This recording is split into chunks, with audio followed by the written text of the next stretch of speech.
Happy Fantasy Draft Friday to everyone in the sports universe. This is the AM Drive on our YouTube page. For Aaron Crouch, I am Michael Carvelis. We are sponsored by MikeandAaronDrive.com. Aaron, how are you today, sir? Doing well. Thanks for asking. I'm interested to do some fantasy drafting, and I think that's quite an apropos jersey you have on today for the show. You know, it's interesting how many times I've defended this guy, but in hindsight, 2020 is like a bitch. Yeah, I'm excited for the fantasy draft. If you guys don't know, obviously, we're doing the worst top 5 draft picks in NFL history. So he might be on one of our lists. And just to let you know, it was hard finding guys that I thought were going to be there, but were drafted outside the top 5. So that I was like, crap, I wanted Tim Tebow. Yeah, and that was a tough thing too, was, I even looked at like one of my guys, Blake Bortles, and I'm like, well, he went to an AFC championship. He can't really be considered a bust, can he? Yeah, I looked at some guys like Sam Bradford, won Offensive Rookie of the Year. I'm like, I don't know.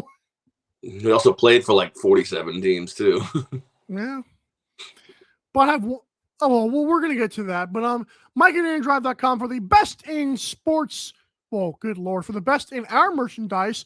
Nice hoodie. And you can also get sports merchandise by clicking the Fanatics link over there as well. But check out our store. It's the best way to support the AM Drive.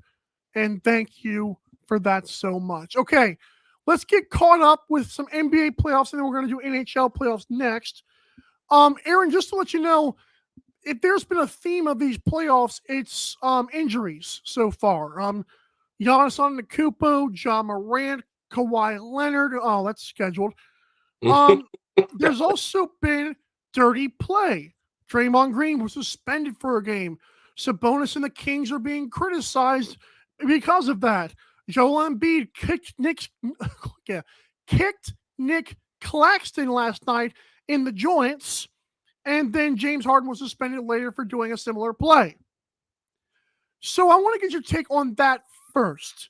On those things, on like the injuries and then like the dirty play, it hasn't really been a positive wow playoffs. It's been more of like a this kind of sucks kind of playoff so far. I mean, that's a fair assessment because I haven't heard anything super positive come out of the playoffs. Like you said, injuries, Giannis is down. Tyler Hero is down. It's everything that you kind of don't want out of your first round. And I'm curious what Adam Silver kind of thinks of it. You have Draymond being Draymond, which, I mean, are we just numb to that now? I mean, him just kind of, for lack of a better word, just kind of being an idiot on the floor. Now, I know that, Steve Kerr will defend this guy to the edge of the earth, which, he's that quintessential, Brad Marchand type player. Like, I hate him until he's on my team. But yeah, you're right. There hasn't really been a dazzling game by anybody. There hasn't been anything exciting, talent wise. I know LeBron had a good game in game 1, but other than that, we just really haven't had anything positive come out of the playoffs here so far. Yeah, and I forgot to even mention Tyler Hero broke his hand and is out until the NBA Finals, if the Heat even make it that far. But you're right. It's been ugly. And as for the Draymond Green thing, I told you this on the phone last night. We call each other a lot now. I told you that I feel like the 80s and 90s basketball players of rough it up and just be a borderline dirty player. It's kind of not the modern day league. And I don't think in a sport that was created by James Naismith to be the opposite of football, because it was skill-based and not just all tough guy. I feel like Draymond Green's game, especially now, has no place in the league. Now, when he could score 32 in a finals game 7, that's fine. But I don't know if his passing is even up there anymore. And you can name him the all-team defense all you want to. I'm not buying it. Yeah, well, I mean, luckily for Naismith, basketball was invented before football. But of course, I get your point there with it's kind of a more delicate game.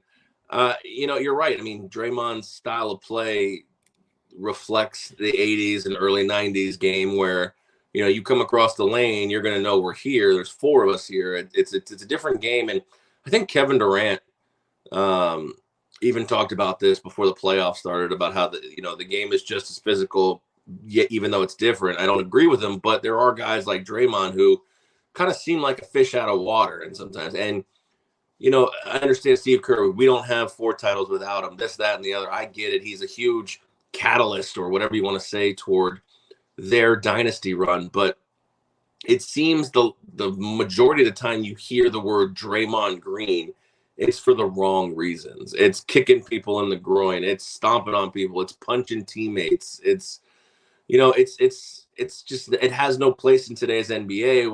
Whether we whatever you think about the NBA, this is the current state of the National Basketball Association. And unfortunately, Draymond Green's game, it just doesn't exist. It doesn't need to exist anymore in the NBA. And, I liken it to hockey. A lot of the fighting has gone down, and some of these tough guys like Ryan Reeves, and others have come and gone by the wayside. Ryan Reeves is still around, but some of these other guys who are just literally brute enforcers, they're just having a hard time finding jobs because, the game doesn't facilitate that as much anymore, and teams don't need that guy anymore. Whether good or bad, whether you like it or not, I'm a guy who likes the fighting in hockey. I don't mind the physicality in basketball, but that's just not the game that exists here in 2023, unfortunately. I think there's a fine line you can walk. I think you can be an enforcer without having no skills whatsoever. Because if that's your best quality, then I feel like anybody can do your job. Like Sure. if you can still run the floor like Draymond used to be able to, and be a generational passer, that's fine. But just don't be that your best trait is I can get under your skin. Because like I said, anybody can do that. Well, I mean, you look at it, who do you have in the league? You have Draymond Green, and to an extent, you have Pat Beverly. Dylan Brooks, I guess, is another one of these kind of guys. But Brooks can shoot a 3 sometimes. Like you said, maybe add another wrinkle to your game, Draymond. But I think he'll probably be done in Golden State. But, I don't want to connect the dots here, but they did get a win without him. Yeah, and I don't know if you saw me on Twitter last night, but I did say they're better this year without him. Because I do believe that Chris Broussard on First Things First said that there was rumble that he heard from a credible source. There was the young guys were not happy with their playing time. Well, they come in game 3, and I could argue that despite Steph Curry having 36 points, it was a quiet 36 because DiVincenzo, Kuminga, Moses Moody all had really good games off the bench. And to me, that matters because Draymond's eating a lot of those minutes that those guys can be giving you energy. And now all of a sudden the Warriors are out rebounding the Kings. And that does, to me, show that Draymond's a liability at this point. It's only one game, but I believe it. Yeah, let's move over, Right. About, Suns Clippers, obviously Kawhi. Kawhi. And I have to ask the question, it's like, at what point is load management worthless if you're saving a guy to be healthy during the playoffs and he can't even do that? It's pretty pointless. I know that there's been talks by Adam Silver and others that have said, "Oh, it's very hard to negotiate these kind of load management." I'm like, is it really? Like, you can't give guys like a minimum amount of games you have to play in order to not be in the playoffs, but like to win awards or something like that. Like Kings, they were raving on the broadcast last night. Kings played all their 82 games when they could. They played their back-to-backs, and they're doing fine. Yeah, the first step has to be eliminating back-to-backs. You're playing 82 regular season games over, I think, the course of, Sammy Action and I talked about that. I think it's over the course of close to 200 days. Why are you playing back-to-backs? I understand there's scheduling conflicts. There's, your arena is being shared most often by other teams or concerts, but to have 82 games over 200 days and we're having back-to-backs, it's just unacceptable. It's the same in hockey too. I think it's unacceptable, to first of all, have these back-to-backs. Secondly, we're talking about how guys get tired. I'm sorry, 82 games in 200 days. I don't buy it. I don't buy it. Somebody saying, well, they need a day off from playing. I'm like, they get 20 days off during the season from playing basketball. You're telling me you need a game off too? I don't buy it. And I'm sure that's a minority viewpoint, what I just said. But, it's it's not even like disheartening. It's just funny that he's just hurt. I'm sorry. I don't wish injury. I'm just saying the injury itself is not funny, but the fact that he's injured and he's the load management poster boy, it's comical to me. Before I move to the NHL, I do want to give a shout out to me, the best players, the best 5 players in the playoffs so far, albeit 2 or 3 games each. Denver Nuggets Jamal Murray, who could be huge for their success moving forward. Donovan Mitchell of the Cleveland Cavaliers has had 2 really good games in the clutch, especially game 2 when they blew him out. Tyrese Maxey of the Sixers, to me, has been better than Harden and Embiid. Devin Booker of the Phoenix Suns is the reason why they won games 2 and 3. And then Clippers, Kawhi Leonard, but I'll just say Russell Westbrook at this point, because Russell Westbrook has played very well. Yeah, I was going to ask, to be honest with you, I was going to ask, what's the most entertaining series right now? Is it Knicks, Cavaliers, or Kings, Warriors? But it's been like the Kings took care of business. Now, to me, everybody, I chat with Sammy and a couple of guys from work. We talk betting and we talk sports, and to me, it doesn't seem like that's that intriguing of a series in the sense of like every home team is won. The series doesn't start until you lose at home. Now, if the Warriors lose at home, it's probably over. If they lose game 4, if they win at home, then we're a best of 3 with we'll see what happens here. With I do wonder, everybody's kind of shrugging off the road record for the Warriors, but it does at some point seem to matter. I know that this game's not really a true road game. They're 90 minutes down the road, but right. I think everybody's playing into that. But that series hasn't started yet, for lack of a better word.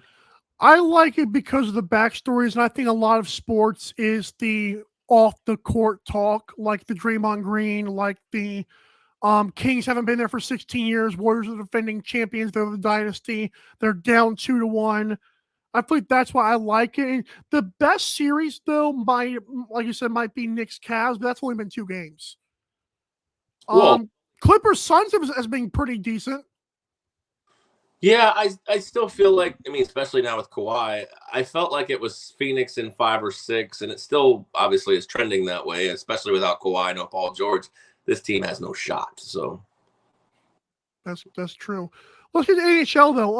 I just want to get out of the way. The Kraken got a game 1, and then game 2 we're up 2-0, and then life happened. But go ahead and tell us about NHL.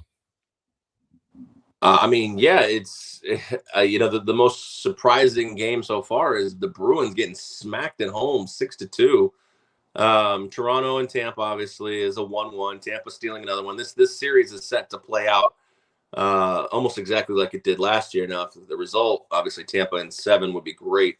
Toronto's been a little dirty so far this series, in my opinion. I know that I sound like a homer in this one, but a couple of cheap shots. They've knocked out a few of Tampa's better players, Chernak, Hedman, Eismont.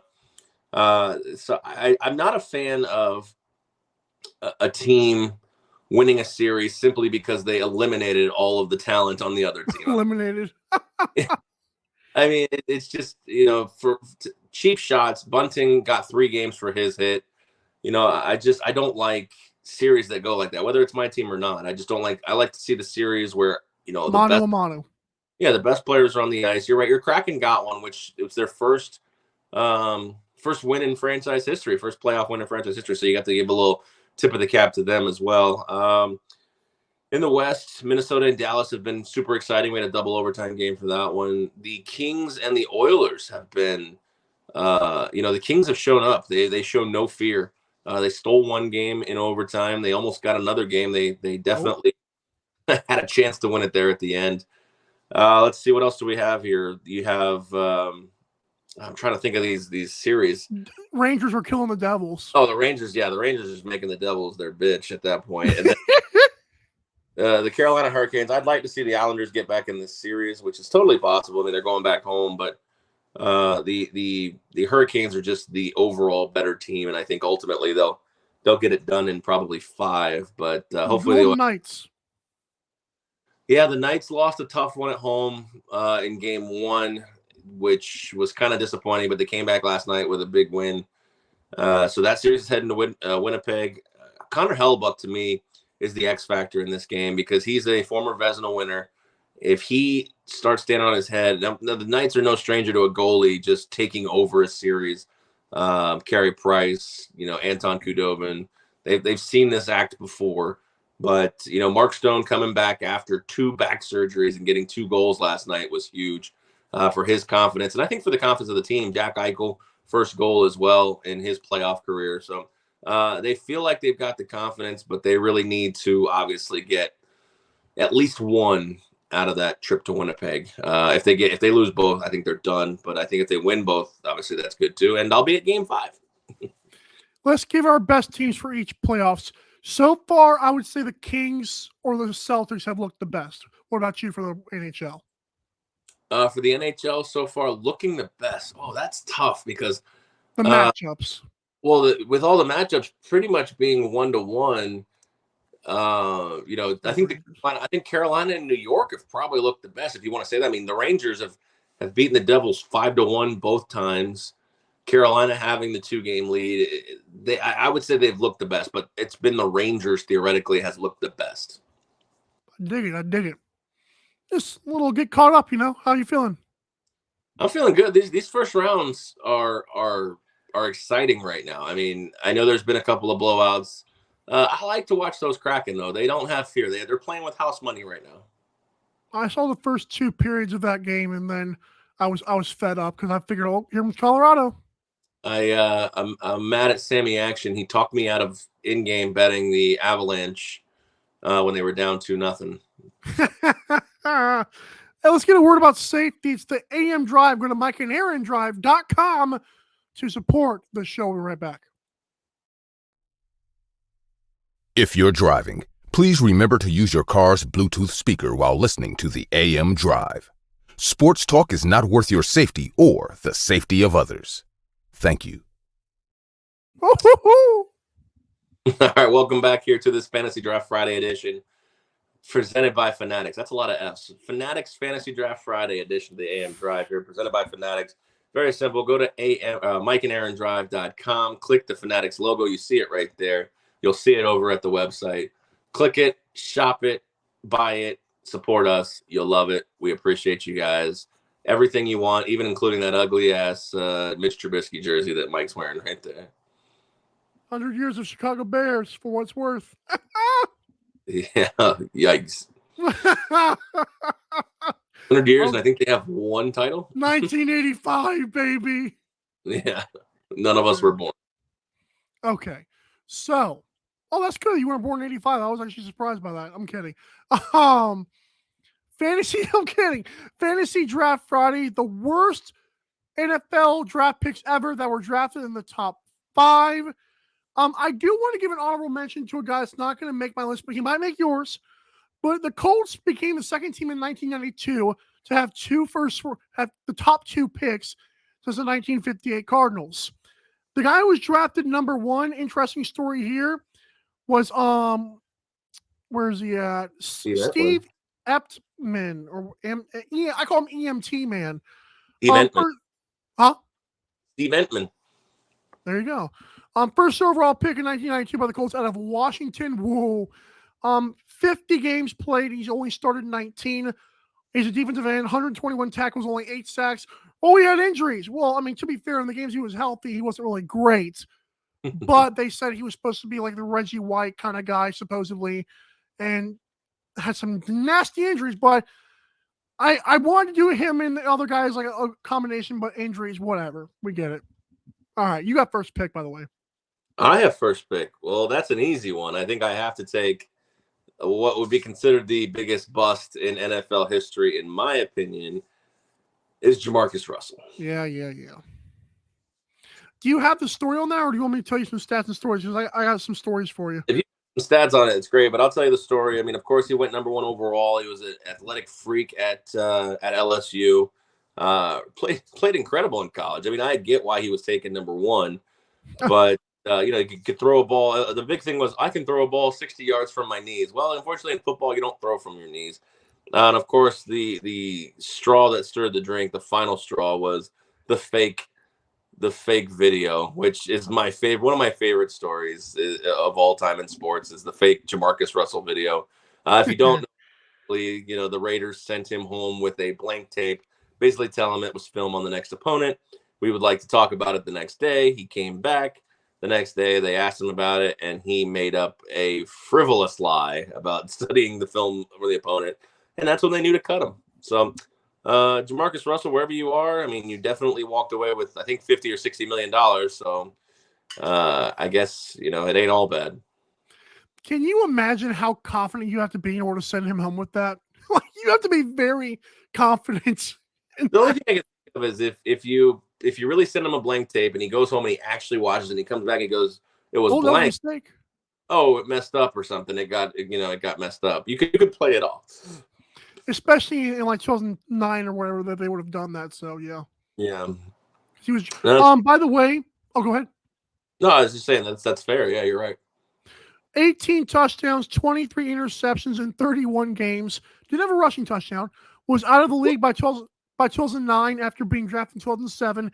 And the next two guys behind him were Calvin Johnson, Megatron, and Joe Thomas. Just to let you know. Wow, Hall of Famers too. Yep. Okay, so with my first pick, I was waiting for you to get that one out of the way. So thank you for that. Mm-hmm. I'm gonna go with a guy, and this guy was drafted 3rd overall out of Oregon to the Bengals. That was my next pick. Yeah. 46.6 completion percentage. His career stats are 5 touchdowns and 13 picks. Achilles Smith, by the way. Is it Achilles? Achilles, yeah. Okay. He won 3 games and 17 starts with the Bengals. And the guys drafted immediately behind him were Edgerrin James, Ricky Williams, Torrey Holt, and Champ Bailey. And there was talk that the Bengals, they really shouldn't, because there were some questions about him, and the Bengals still said, you know what, we're going to take him over those 4 guys. That's comical. Yeah. The funny thing is he runs a quarterback camp now, which I get it. A lot of these guys like Chris Weinke and Trent overall run these camps too, but it's like when you're like one of the all-time busts at quarterback in NFL history. As long as they ain't called Achilles Smith camp, then we're good. Yeah, no, it's one of those things. It's like, do I really go to this guy? Go ahead, next pick. Tools to get to the league. So, to be fair, yeah, Achilles Smith was probably going to be my next pick, but I think there's another guy who also was a quarterback right around that era, who went number 2 behind your guy Peyton Manning. Who also, still Jamarcus Russell graced us with his presence, was considered the biggest bust of all time. And that is Ryan Leaf, number 2 pick for the Chargers in 1998. Again, it was, for the Chargers and the Colts had one of the most difficult decisions I've seen in NFL draft history. It was, you almost thought like they were picking, either one of them was going to be a gem, and it turned out they actually picked the right one in Peyton Manning. And the Chargers got stuck with just an annihilated train wreck in Ryan Leaf. Finished, his career very early. Had drug problems later on. He's since turned his life around, which is good for him. But yeah, another just huge train wreck at pick. And then my second pick is Ryan Leaf. So I think you've already won the draft based on those 2, because that's what everyone loves, those 2 guys. Talk about biggest draft busts. He was not on my list, but how is he not on your list? Well, I mean, I ended up glossing over him on accident because I did have him originally, but I like my list though. But I will say this: apparently, according to Bleacher Report, the last game of the season was the Chargers and the Colts the year before, and I think Chargers beat the Colts. And I think both teams, according to sources, wanted Peyton Manning. Colts got him. Chargers said, "Okay, we'll settle for Ryan Leaf, who can't be too much worse," and he was a lot worse. So yeah, well, that was the thing. It was almost like whoever the Chargers end up with, they're gonna still get a great pick. That I remember back then when I was just a kid, and I just remember thinking like, both these teams are in good spots. And don't forget, not only did they end up not getting Peyton Manning, then in 2004 they drafted Eli Manning, and they ended up trading him away for. Yeah. I mean, Phillip Rivers still had a pretty good career with the. You got to wonder, like, what would happen if Peyton Manning was a Charger? Would his career be the same? The whole mystique of the Chargers would be different now. Well, you think Colts would still be a laughing. If the Colts had never hit, their laughing stock of draft picks before and after that is still comical. So Well, like they that- would have been the laughing stock, and San Diego would have been the cream of the crop. well, and then like, look, you don't have Drew Brees go to the Chargers. Mm. You know, Eli doesn't get drafted. Phillip Rivers doesn't go to the Chargers. More than likely, Saints won't have Drew Brees. if Peyton Manning, I mean, Saints may have Drew Brees, but the thing is like, you know, Drew doesn't have his first stint with the Chargers. Maybe he doesn't get injured. Phillip Rivers doesn't go to the Chargers. This is all if Peyton Manning pans out with the Chargers, because the Chargers had a long history of not being very good. So the Colts. It's true. Baltimore, they hadn't been in a thing. The butterfly effect is amazing sometimes. This one, I did not know he existed until I read a great thing on Bleacher Report about him. Most of my guys, I did know they existed and had him on my list anyways. But this guy was an offensive tackle. There's a lot of offensive tackles selected in the top 5. Nice. 1989, by the way. I don't know if that's your guy, out of Michigan State. To the Packers. Yep, I know. I guess. So Tony was a Mondrin. Tony Mandarich. Okay, Mandarich. Oh, that's easy. Mandarich. 63 starts, second overall pick, by the way. Nicknamed the Incredible Bulk before the draft by Sports Illustrated. Was called one of the best offensive line prospects ever. And then later on admitted to using steroids in college. Has not admitted to the NFL, and God, I can only wonder why. Barry Sanders was drafted right after him to the Lions, and guess who the Packers had on their team? Brett Favre. Can you imagine Barry Sanders and okay? No, it's always crazy to think of these guys who would play with each other. You know, it's Brett Favre and Barry Sanders would have been a hell of a now in 1989. Brett Favre, I think, was still a Falcon at that point, but he would have ended up as a Packer. Oh, yes, true. Okay, well, I glossed that part out, but you're right, though. You're right. But, you know, if he still ends up a Packer, you still get Brett Favre and Barry Sanders, which would have been, that would have been illegal. I don't know who they were trying to protect drafting this guy, but whatever. So, all right, my next pick, I got a couple ways I can go here. Me too. I'm gonna take a flyer here because I think you may pick him, and I want to have him on my roster here. In 2012, the number 3 overall pick, these Cleveland Browns, man, they can put up some draft busts for sure. But this guy I thought was going to be an absolute thing back.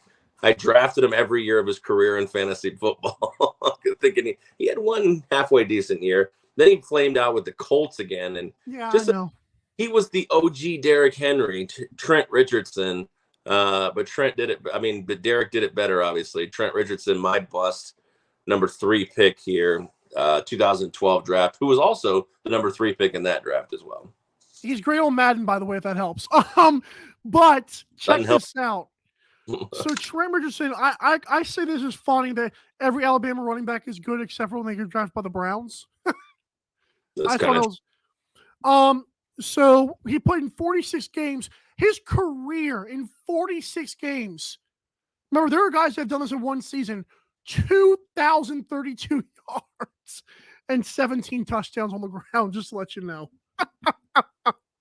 Yeah, that's it was brutal. I remember them showing videos of him just completely missing the hole. Like he would run right into defenders, and the hole would be a country mile wide just to his right. It was just so bad. So he may not be the 3rd worst overall, top 5 pick, but I wanted to have him on my team in case you picked him. He was 6th on my list, and I've gotten 2 of my top 6 so far. Gotcha. And you stole Jamarcus Russell, obviously. Okay. This next one, I'm going to make sure I do it. I'm going to do it. This guy, and when you Google his name, his quarterback, his political career comes up. Oh, I know who you're talking about. As a former U.S. representative for North Carolina, not a former number 3 overall pick to the Redskins. But so in 1994, Heath Schuler out of Tennessee, the Volunteers, he only played 9 games within, 12 games within 2, by the way, just to let you know.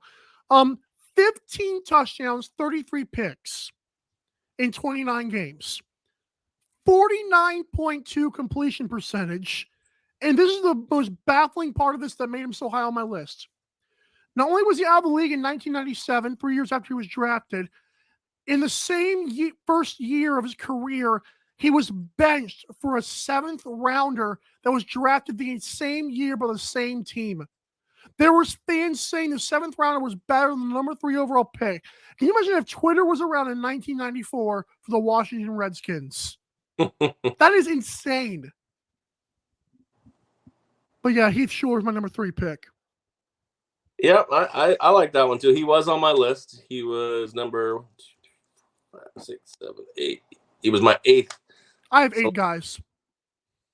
Yeah, he was my 8th selection, but he was definitely one of them. Yeah, he's more known for his political career, obviously. So bad.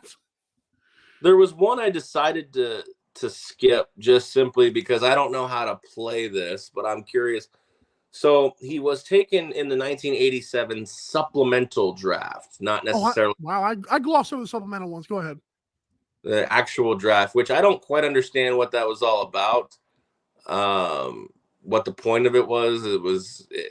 I think it was like, I don't understand, but Brian Bosworth, because he wasn't in the actual 1987 draft, I skipped him, but I would like to, you said make an honorable mention. He was okay. All the hype, all the pomp, all the circumstance. He's one of the, he's number 30 on the 100 greatest college athletes of all time. He was incredible.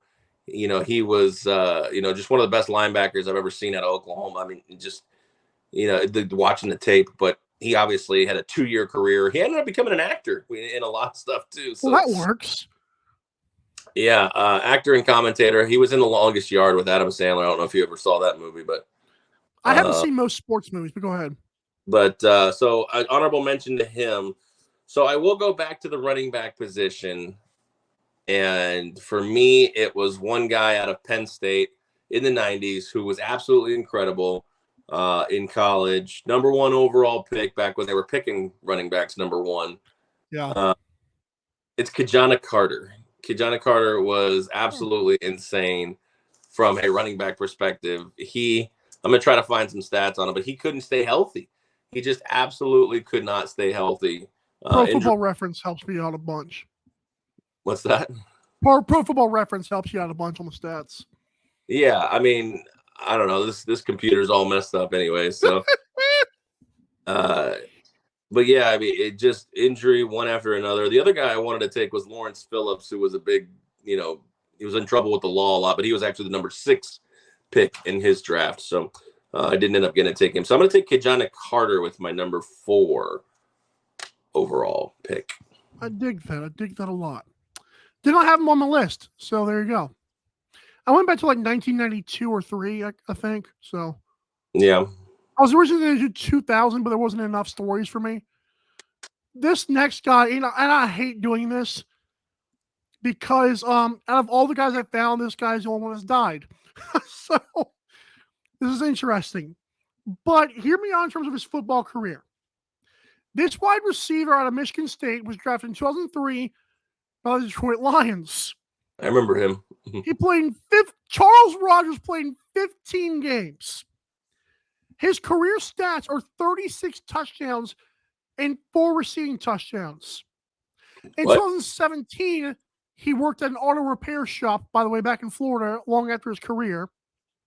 There were some injuries, but he also he was suspended like 2 or 3 times by the league, had a lot of issues. And he was also drafted. So Lions, I guess, could have had, I know they had Calvin Johnson later on. They could have had, Andre Johnson, who was drafted next for the Texans. So Charles Rogers, and of course, he died in 2019. Just had a rough life. I read some of his backstory, but that 36 catches and 4 touchdowns and then just going to drugs. There was also some scandal with the Lions, like providing him the opioids he was taking that was found in his liver at his death. So I didn't like doing that one, but it was a pretty big one. What'd you say? I didn't know he died. In 2019 of liver failure from the opioids. Wow. I'd be shocked if in 2019 the Detroit Lions were providing him with opioids. Well, it was just that started his addiction with all his pain, and then apparently it had carried over into his I don't want to say afterlife, but his post-career. Post-career, yeah. Yeah, I mean, there was a time it was Charles Rogers. They picked 3 wide receivers in the first round. It was Charles Rogers, Mike Williams, and Roy Williams. I want to say it was back to back to back, or within a couple of years of each other, and none of them Ooh. panned out. Megatron did. You're right. Well, Andre Johnson could have been right there, and he was pretty good in college too. So, Yeah, could you imagine Andre Johnson and Megatron in Detroit? Whew. all right, we got one more pick each. Go ahead. All right, Oh Lord. this one's tough. I think I have to go with them, but I'll give honorable mention. You may pick one of them. I don't know, but I'll give honorable mention to the other 2 guys that I struggled with here before I make this pick. Honorable mention to Deion Jordan, the number 3 pick in 2013, who was with Miami. Freak out of Oregon. Maybe Kayvon Thibodeau's following in his footsteps.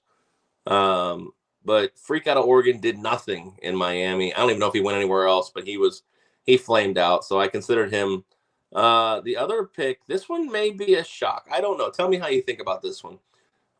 For me, I think he's a bust, but other people might not, just simply because he's still in the league. But the number 1 pick in 2014 was Jadeveon Clowney. Now, I don't know if you remember the hype out of Jadeveon Clowney off that Michigan hit. He was drafted. I keep saying that over and over again. That's why he was the number 1 pick. Yeah, he was number 1 overall in 2014, which I looked at the draft. It was overall a down draft. But to still be a number 1 overall pick and have the mid-career, as the kids, he was in consideration. But I'm sorry, it has to be.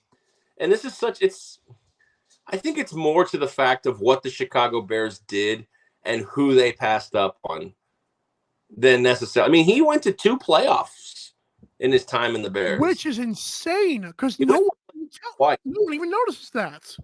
Yeah, no, I remember, but I've often been wildly critical of his inaccuracy. So for me, the fact that they spent all that capital to move up 1 pick, pass up on Deshaun Watson. Now, the Patrick Mahomes thing, I can forgive him, but pass up on Deshaun Watson. He was good in college.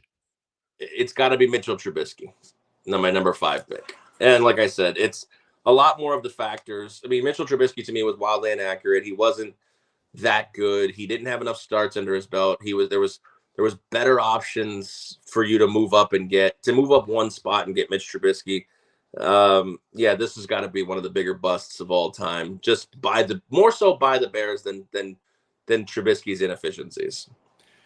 Which I agree with that. And also we should just call that one the Bears. Yeah.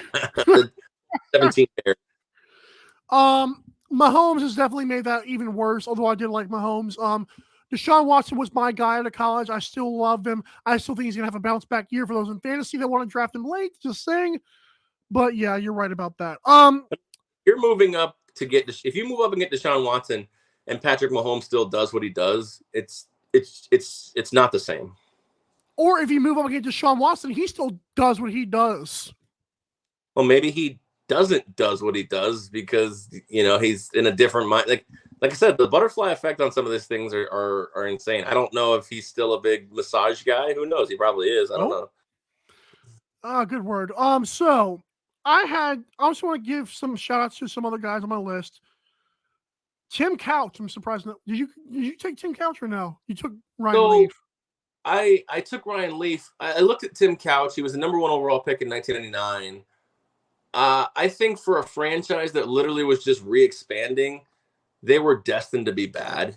So Tim Couch just had nothing to work with. So ultimately I left him off, because I think he was just dealt the worst hand overall of any of these guys.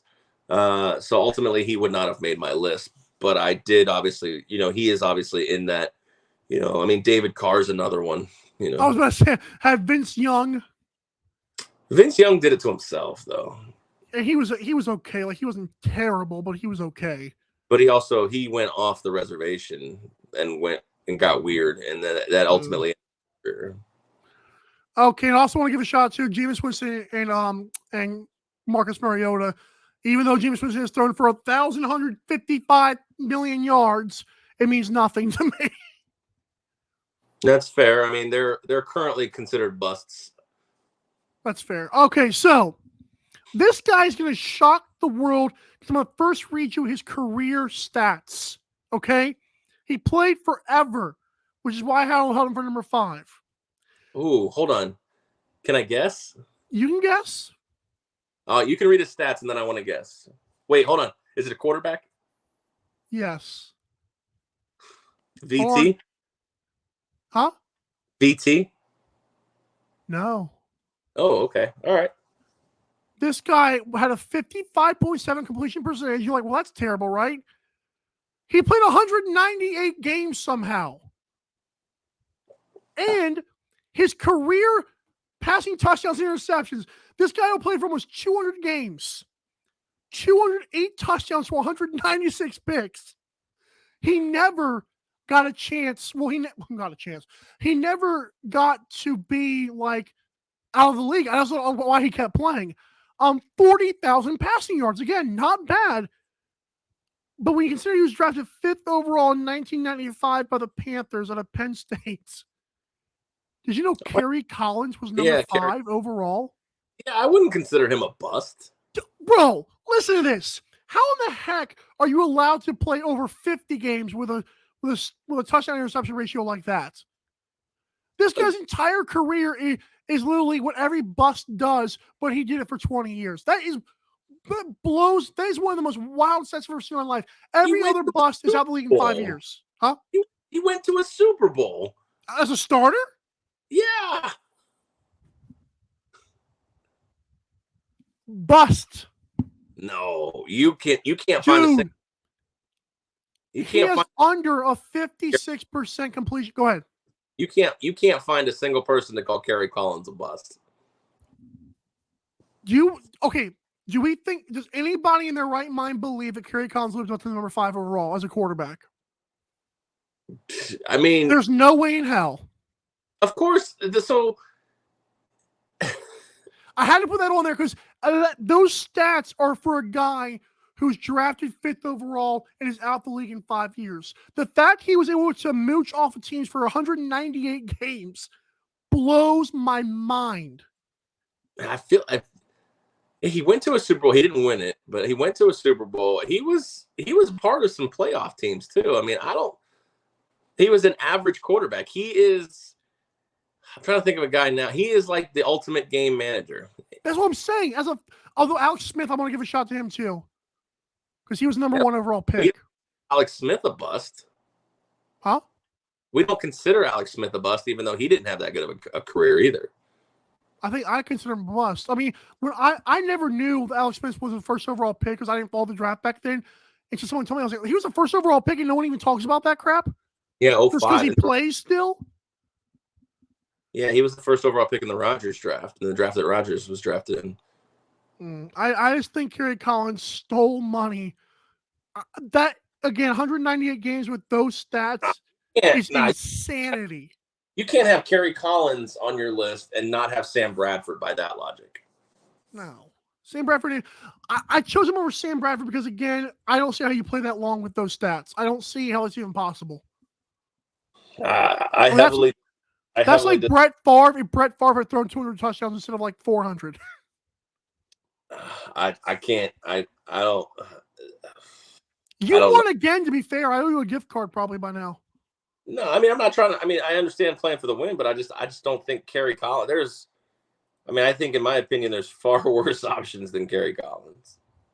I don't know, man. I thought that was a pretty big miss for a guy who played that long. I know it was going to be controversial, which is part of the reason why I chose it, but that's a long time doing absolutely nothing in the league. Yeah, but I mean, busts don't last, though. Marcus Mariota's going to last. I don't know. Hey, we just got more to talk about, though. That's true. Let's go on a break.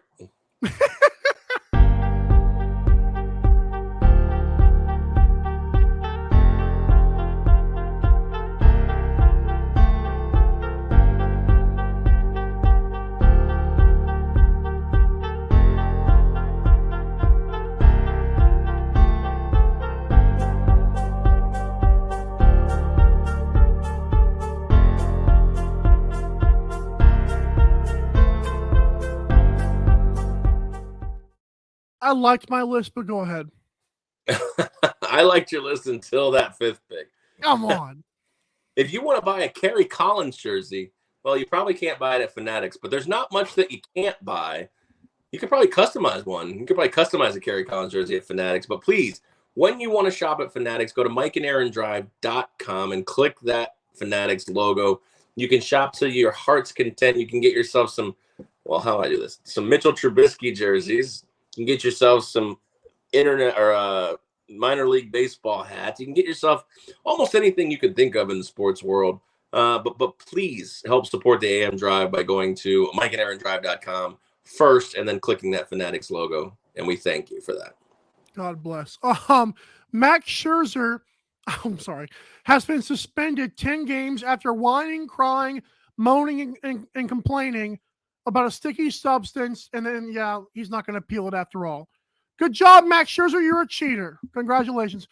Buck Showalter, by the way, did say, well, every pitcher uses it, which goes to my point. This is why I hate Major League Baseball. Their best players cheat the game and are considered the best out there. It blows my mind.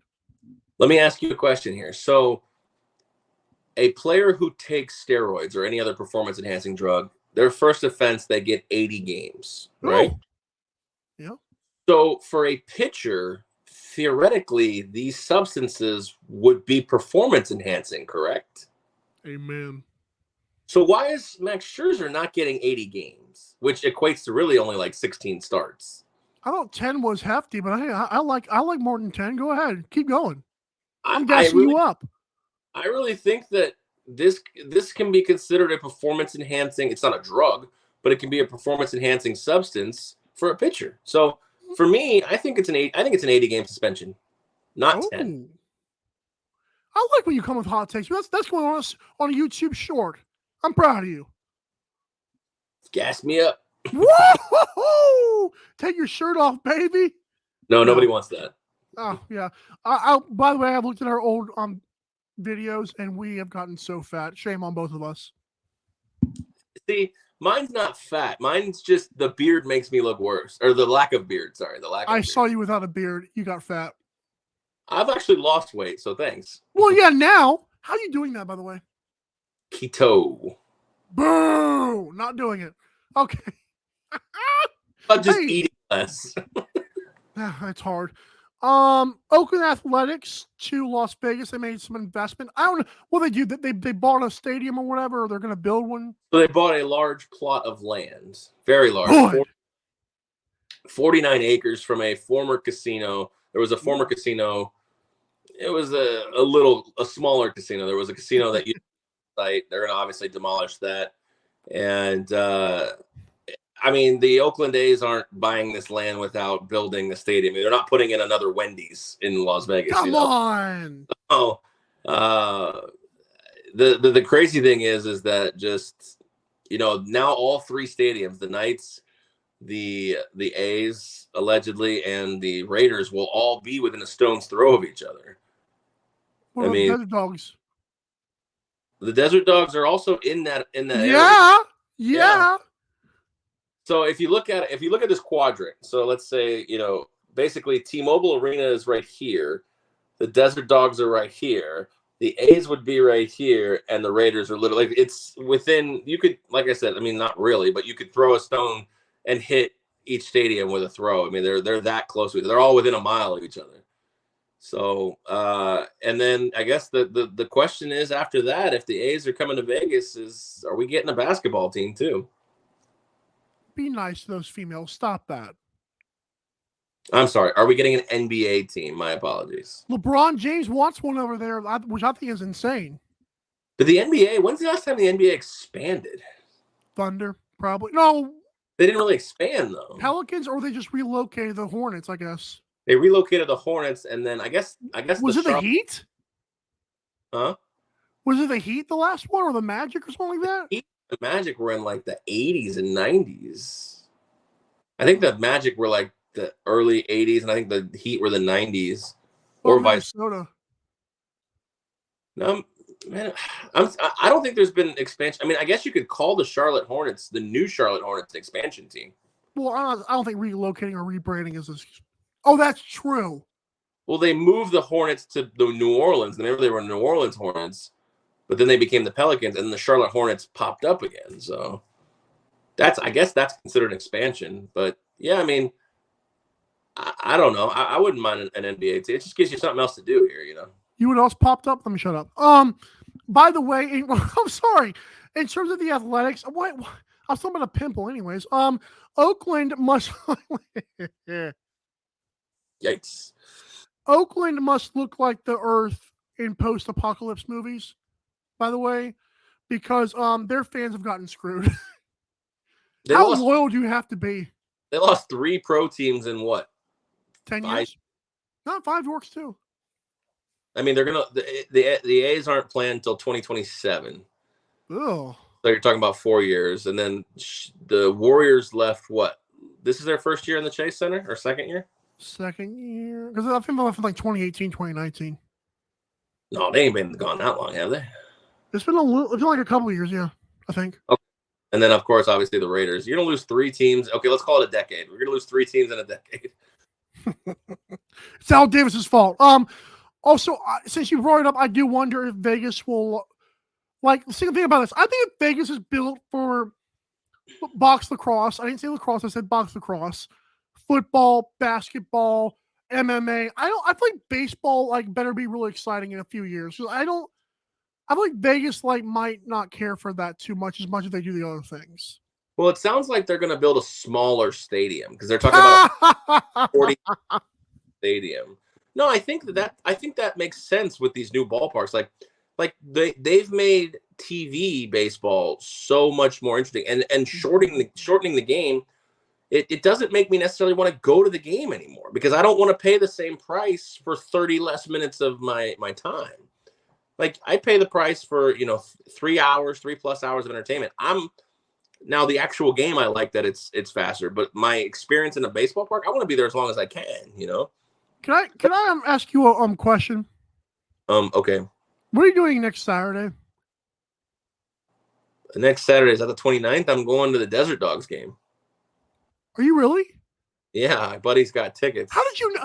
Whoa! I was just gonna give you a challenge to go to that game. Like your buddy's doing it for you.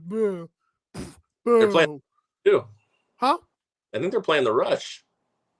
Cody Jensen might actually go to that game. I'm not even kidding about that. Should tell him to go. No, I think he's one of the few broadcasters that actually travels. Well, maybe I'll get to meet him. Bro, so real quick story. I had mentioned that I would go to a Desert Dogs versus Rush game next year, and we could all 3 meet. I'm surprised that you're going this year. Yeah, that's the final home game of the entire NLL season for any team. Yeah, a buddy of mine has season tickets to him, and he asked me if I wanted to go, so I said sure. Oh, you gotta take pictures for me. I'll try to remember. You can remind me. I made a mistake of taking only pictures at halftime and before the game because I got so captivated by the game. I'm like, it goes by so fast too. Cool. It'd be my first, so I'm excited. I'm looking forward to it. Wow, I'm jealous now. Anyways, Arizona Cardinals have new uniforms. Yeah, that's the end of the show. Yeah, dude, Nike has screwed the NFL so bad. They look regular. They just look boring. They look dumb. You're right, but they look like Atlanta's new uniforms. But the Atlanta Buccaneers There's from not Ohio even State. logos on them. Like, come on. Huh? There's not even logos on them. That's what I'm saying. I don't know. Who cares? I thought it was an interesting. I mean, let's say their tweet for that. I just want to read it out to you. As I said it to you. Oh yeah, here it is. The tweet said, "The moment you've all been waiting for." How can I be a moment I've been waiting for when I didn't even know it was happening? I didn't know either. And it shows you how. And somebody said it looks like the design guy said, "Oh crap, is that today?" And then just threw it up. Oh, that was today. What it looks like. I mean, it's like the iPhone. I mean, every year they just tweak it just a little bit. They're like, or the camera can do this. Like, who cares? Yeah. NFL, man, just raking your dollars. Just little by little. The smallest tweak can generate $1 billion. Mm-hmm. I'm not buying it. I'm driving home. All right, that's going to do it for us here on this Fantasy Draft Friday. Guys, enjoy your weekend. Obviously, when we come back Monday, we've got NFL Draft Talk. We got draft. Ooh. So get excited about that. Of course, we'll have these Fantasy Draft Friday worst draft picks of all time list up here real soon. And of course, until then, check out MikeandAaronDrive.com, our shop, sponsors, socials, and YouTube, all in one place so you can support this channel till your heart's content. For Michael Carvelis, I'm Aaron Crouch saying, again, enjoy the weekend in sports, all your playoffs, and we'll see you guys on the other side. Don't draft Will Levis. Drive safe.